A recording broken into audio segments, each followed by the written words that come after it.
દરેક સમીકરણના ઉકેલ માટે બે પદ્ધતિ, એક તો આપણે ચોકડી ગુણાકારની રીતે અને બીજું આપણે ડોપની રીતે ઉકેલ મેળવતા હતા.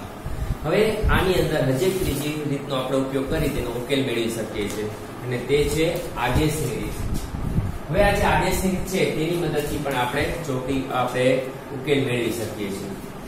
હવે આની અંદર ઉકેલ મેળવવા માટે તમારે બે સમીકરણમાંથી કોઈ પણ એક સમીકરણની અંદર સૌપ્રથમ કોઈ પણ એક ચલની કિંમત મેળવવાની અને એ કિંમત મેળવ્યા બાદ તેની કિંમત બીજા સમીકરણમાં મૂકવાની રહેશે.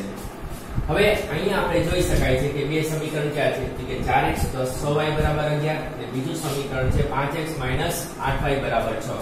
તો આપણે સૌપ્રથમ જે પ્રથમ સમીકરણ છે એના ઉપરથી કિંમત મેળવશું. તો પ્રથમ સમીકરણ શું છે? 4x + 6y = 11. હવે આની અંદર આપણે x ચલની કિંમત મેળવશું, બરાબર? તો 4x + 6y સામે જાય તો શું થશે? માઈનસ થશે, બરાબર? હવે અહીં જોઈ શકાય છે કે x છે એના ગુણાકારમાં કોણ છે? 4 છે. તો એ 4 ને આપણે ક્યાં લઈ જશું? છેદમાં. તો શું થશે કે x = 11 - 6y ના છેદમાં 4. આવી રીતે આપણે x ની કિંમત મેળવી. કયા સમીકરણમાંથી મેળવી? પહેલા સમીકરણમાંથી મેળવી. હવે જો તમે પહેલા સમીકરણમાંથી x કે y ની જો કિંમત મેળવતા હોય તો તમારે તે ચલની કિંમત બીજા સમીકરણમાં મૂકવાની રહેશે. અહીંયા આપણે પહેલા સમીકરણમાંથી x ની કિંમત મેળવી તો તે કિંમત તમારે બીજા સમીકરણમાં મૂકવાની રહેશે. હવે આપણે લખશું કે x = 11 - 6y ના છેદમાં 4 સમીકરણ 2 માં મૂકતા. હવે આપણે સમીકરણ 2 લખશું. તો સમીકરણ 2 આપણું શું છે? 5x - 8y = 6. હવે x બરાબર આપણને કેટલા મળ્યા છે? 11 - 6y ના છેદમાં 4 8y એમને રહેશે બરાબર 6. હવે આની અંદર આપણું જે બ્રેકેટ ની અંદર 5 છે પેલા સૌપ્રથમ 5 નો બ્રેકેટ સાથે ગુણાકાર કરશું. તો શું થશે? પેલા 5 નો બ્રેકેટ સાથે ગુણાકાર કરો તો 5 × 11 કેટલા થશે? 55 થશે. તે રીતે 5 નું આપણે 6 સાથે ગુણાકાર કરો તો કેટલા થશે? 5 × 6 = 30 ના છેદમાં કોણ છે? 4 - 8y = 6. યાદ રાખો તમારે સૌપ્રથમ જે કઈ ગુણાકાર ન હોય એનો બ્રેકેટ સાથે ગુણાકાર કરો. હવે હજી આપણી પાસે છેદમાં કોણ છે? 4 છે. તો એ 4 નો આપણે ક્રોસ ગુણાકાર કરવાનો રહેશે. પણ ક્રોસ ગુણાકાર કોની સાથે થાય? એક તો y ચલ સાથે તમારે એનો ગુણાકાર કરવાનો રહેશે અને સામેની તરફ જે કઈ અચળ સંખ્યા હોય તે અચળ સંખ્યા સાથે તમારે ગુણાકાર કરવાનો રહેશે. તો આપણે જોઈએ આગળ શું થાય છે? 55 - 30y ના છેદમાં 4 - 8y = 6 છે. તો 4 નો ક્રોસ ગુણાકાર કરીએ, એકવાર y સાથે એકવાર અચળ સંખ્યા સાથે. તો 55 - 30y તો 4 × 8 = 32 y બરાબર 4 નો 6 સાથે ગુણાકાર કરો તો 4 × 6 = 24. હવે તમે ગમે ત્યારે ક્રોસ ગુણાકાર કરતા હોય ડાબા અને જમણા તરફ તો તમારે ત્યારે છેદ લખવાનો રહેશે નહીં અને તમારો છેદ શું થશે? દૂર થઈ જશે. હવે આ બંને ચલ સરખા છે તો માઈનસ માઈનસ પ્લસ એટલે 30 ને 32 કેટલા થશે? 65 થાય. એમાં 32 મોટા છે એટલે -65 થશે બરાબર 24. હવે -65y બરાબર 55 છે પ્લસ છે સામેની તરફ જઈએ તો શું થશે? -55 થશે. હવે -65y બરાબર 55 માંથી 24 બાદ કરો તો તમારે કેટલા બનશે? 31. 55 મોટા છે એટલે -31 થાય. માઈનસ માઈનસ કેન્સલ તો 62y બરાબર 31. તો y બરાબર 31 ના છેદમાં 62. હવે આપણે બંનેનો સંખ્યાનો પૂર્ણાંક સંખ્યા છે તો છેદ દૂર તો ઉડા દેવાનો. 31 × 62. તેથી y બરાબર 1 ના છેદમાં 2 આપણને કિંમત મળી. હવે આ જે y ની કિંમત 1 ના છેદમાં 2 મળી તમે સમીકરણમાં પણ લખી શકો અથવા તમે આની અંદર પણ લખી શકો. પણ આની અંદર કોઈ તમારે સારું રહેશે. તો આપણે x બરાબર કેટલા છે? 11 - 6y ના છેદમાં 4. y ની જે આપણને કિંમત મળી છે એ મળી y ની કિંમત 1 ના છેદમાં 2 એટલે y કાઢી અને એની જગ્યાએ 1 ના છેદમાં 2 લખો. ના છેદમાં 4 છેદ ઉડે છેદ ઉડાડ્યો 2 તેરી 6 થયા એટલે 11 - 3 ના છેદમાં 4 11 માંથી 3 જાય તો 8 8 ના છેદમાં 4 છેદ ઉડાડો 4 દુ 8 તેથી x બરાબર 2 આવી રીતે આપણે x અને y બંને ચલની કિંમત આદેશની રીતથી મેળવી શકાય છે. તો ચાલો આપણે ઉદાહરણની ગણતરી કરીએ. તે જ રીતે આપણે બીજા ઉદાહરણની પણ ગણતરી કરીશું. હવે પહેલા સૌપ્રથમ બંને સમીકરણ જોવાના. પહેલું સમીકરણ છે x - 2y = 5 અને બીજું સમીકરણ છે 2x + 3y = 10. હવે સૌપ્રથમ એક તમારે જો બહુ સરળતાથી જો તમારે દાખલાની જો ગણતરી કરવી હોય તો તમારે એવા સમીકરણની પસંદગી કરવાની કિંમત મેળવવા માટે કે જેમાં x અથવા y બેમાંથી કોઈ એક ચલની કિંમત ન હોય અને તમે એના પરથી જો દાખલો ગણો ને કિંમત મેળવી દાખલો ગણો તો તમારે બહુ સરળતાથી તમે દાખલો ગણી શકશો. તો અહીંયા જુઓ બીજા સમીકરણમાં x ચલની કિંમત છે સહગુણક છે, y ચલને પણ સહગુણક છે. આ સમીકરણ નહીં લેતા. પહેલું સમીકરણ જો y ચલને કેટલા છે સહગુણકમાં 2, x ચલને સહગુણક નથી એટલે આપણે પહેલું સમીકરણ લેશું. તો સૌપ્રથમ આપણે પહેલું સમીકરણ લઈએ x - 2y = 5. x ની કિંમત મેળવવી હોય તો y સામે જાય તો -2y સામે જશે તો શું થશે પ્લસ. આપણે x ની કિંમત મેળવી કેટલી મેળવી x બરાબર 5 + 2y બરાબર છે. સમીકરણ 1 માંથી આપણે x ની કિંમત મેળવી તો લખવાનું કે x બરાબર 5 + 2y સમીકરણ 2 માં મૂકતા. એક ઉપરથી મેળવી છે એટલે 2 માં મૂકવાની. જો 2 ઉપરથી મેળવતા તો 1 માં મૂકવાની. હવે આપણે સમીકરણ 2 લખશું 2x + 3y = 10. હવે આપણે x ની જે કિંમત મેળવી એ x ની જગ્યાએ x ની કિંમત મૂકશું આપણે.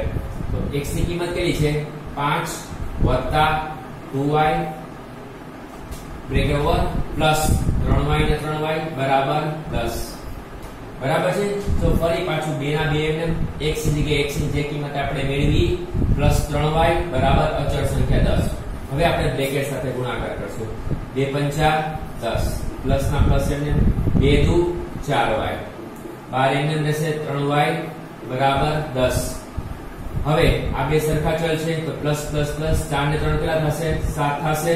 4 મોટા છે એટલે પ્લસ બરાબર 10. y ની કિંમત મેળવી હોય તો પ્લસ 10 સામેની તરફ જાય તો શું થશે -10 થશે. તો 7y બરાબર 0 બરાબર છે. હવે y બરાબર 0 7 ની અંશે છેદમાં તો y બરાબર 0 ના છેદમાં 7 તો અંશ 0 જવાબ પણ શું કહેવાય 0 ગણવામાં આવે છે. આવી રીતે આપણે ચલ y ની કિંમત મેળવી. હવે આપણે y ની તો કિંમત મળી ગઈ. હવે આપણે કેની કિંમત ગોતવાની બાકી છે x ની. તો એ y ની કિંમત આપણે કિંમતમાં સમીકરણમાં લખશું. તો x બરાબર 5 + 2y y બરાબર 0 છે y બરાબર 0 મૂકતા y ની કિંમત કેટલી છે 0 છે એટલે 5 + 2 × 0 2 × 0 એટલે 0 થશે ને 5 + 0 એટલે 5. તેથી x બરાબર 5. આવી રીતે આપણે x અને y બંનેની કિંમત કેટલી મેળવી છે 5 અને 0 મેળવી છે. છેલ્લે આવી રીતે બોક્સ કરી દાખલો પૂરો કર્યો છે. આપણે બે ઉદાહરણની ગણતરી કરી. હવે આપણે ત્રીજો ઉદાહરણ જોઈએ. તો સૌપ્રથમ આપણે શું જોવાનું છે કે બંને સમીકરણમાંથી કયા ચલને સહગુણક નથી પેલા એ જોવાનું છે. અમે કોઈ બંનેમાંથી એક સમીકરણ કે જેમાં x ચલની કિંમત x કે y ચલ એ સહગુણક ન હોય. આ બંને આ સમીકરણમાં x અને y બંનેને સહગુણક છે. આમાં પણ x અને y બંને ચલને સહગુણક છે. આમાં કોઈ સમીકરણ એવું નથી કે જેમાં ચલને સહગુણક ન હોય. તો તમે ગમે તે સમીકરણ લઈ શકશો. આપણે પ્રથમ સમીકરણ લઈએ તો 5x + 6y = 14. હવે આપણે શું કરવાનું રહેશે x ચલની કિંમત ગોતવાની રહેશે. x ચલની કિંમત ગોતવી હોય તો 6y સામે લઈ જવા પડશે. તો 5x = 14 - 6y. હવે જે x છે એના ગુણાકારમાં જો હોય તેને છેદમાં લઈ લેવાનું, ન હોય તો કાઈ નહીં. તો અહીંયા x ચલ છે ને ગુણાકારમાં કોણ છે 5 છે. તો x બરાબર 14 - 6y ના છેદમાં 5. તો આવી રીતે આપણે x ની કિંમત મેળવી. કેટલી મેળવી છે x બરાબર 14 - 6y ના છેદમાં 5. હવે આ જે કિંમત આપણે મેળવી કયા સમીકરણમાંથી? પહેલા સમીકરણમાંથી. તો તે કિંમત આપણે સમીકરણ 2 માં મૂકશું આપણે મૂકતા. બરાબર. હવે આપણે સમીકરણ 2 લખશું. સમીકરણ 2 શું છે? 3x - 2y બરાબર -14 છે. હવે આપણે જે x છે સમીકરણમાં ઈ x કાઢી અને એની જગ્યાની સમીકરણની ચલની કિંમત મૂકવાની રહેશે. તો x બરાબર કેટલા છે? 14 - 6y ના છેદમાં 5. પછી કોણ છે? -2y છે બરાબર -14. બરાબર છે. હવે છેદમાં કોણ છે? 5 છે. તો 5 નો ક્રોસ ગુણાકાર કરો આવી રીતે, અથવા ઉપર ગુણાકાર કરો તો હશે, અથવા છેદનો ક્રોસ ગુણાકાર કરો તો હશે. ગમે તે રીતે શરૂઆત કરો. આપણે ક્રોસ ગુણાકાર કરીએ, બહુ સરળ રહેશે. તો 5 નો પહેલા y સાથે ગુણાકાર કરો તો 5 દુ 10 થશે. એ અચળ સંખ્યા સાથે ગુણાકાર કરો તો 5 × 14 તો 14 × 5 -70 થશે. તો સૌપ્રથમ આપણે જે છેદમાં 5 હતા એનું આપણે શું કર્યું? ક્રોસ ગુણાકાર કર્યું. ત્યારબાદ હવે જો બ્રેકેટના ગુણાકારમાં કોણ છે? 3 છે. તો 3 નો બ્રેકેટ સાથે ગુણાકાર કરીએ તો 14 તેરી 42, 6 તેરી 18y -10y બરાબર -70. હવે આ બંને ચલ સરખા છે તો પેલાની ગણતરી કરવાની રહેશે. માઈનસ માઈનસ પ્લસ 18 ને 10 28. કોણ મોટા છે? 18 મોટા છે એટલે -28 -70. તો શું મળ્યું આપણને? તો 42 બરાબર 42 -28y બરાબર 70. હવે આપણે y ની જો કિંમત મેળવવી હોય તો 42 સામેની તરફ જાય તો શું થઈ જશે? -42 થશે. પ્લસ છે સામે જઈ તો માઈનસ. તો -28y 70 માંથી 42 જાય તો કેટલા બચશે? 28 બચે. તો y બરાબર 28 ના છેદમાં કેટલા આવશે? -1. 28 કેન્સલ. શું બચશે? -1. તો આવી રીતે આપણે ચલ y ની કિંમત મેળવી. હવે આ y ની કિંમત, y ચલની કિંમત આપણે કિંમતમાં મૂકશું, x ની કિંમતમાં મૂકશું. તો x બરાબર શું ગોઈતું? આપ શું ગોઈતું હતું? 15 - 6y ના છેદમાં 5. y ની કિંમત -1 મૂકવાનું મૂકશું આપણે. માઈનસ માઈનસ પ્લસ 6 × 6 તો 14 ને 6 20 ના છેદમાં 5. 5 × 20 4 થી x બરાબર 4 મેળવવાનું. આવી રીતે x અને y બરાબર 4 અને -1.